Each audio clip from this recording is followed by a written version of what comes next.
व्यक्तिगत भाव में एवं आम दल तरफ एवं समस्त तरफ आम डिमांड करूँ जे वैषयिक शिक्षा क्षेत्र में मेडिकल एवं इंजीनियरिंग बीडीएस एवं टेक्निकल एजुकेशन ने रिजर्वेशन टा दिया जाऊ जोटा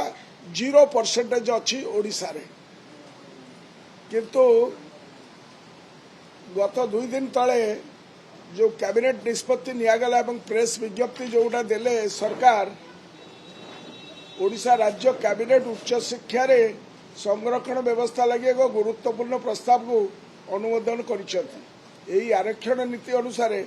सामाजिक और अर्थनैतिक भाव में पछुआ वर्ग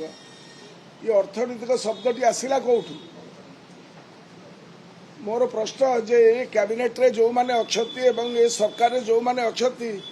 दे have lost all sense of proportion about the provisions about the SCBC यही सरकार एससीबीसी अर्थ एपर्यंत बुझी ना संविधान व्यवस्था अच्छी जे एससीबीसी अर्थ होउची socially and educationally backward classes एटी अर्थनैतिक अवस्था आसला कौटू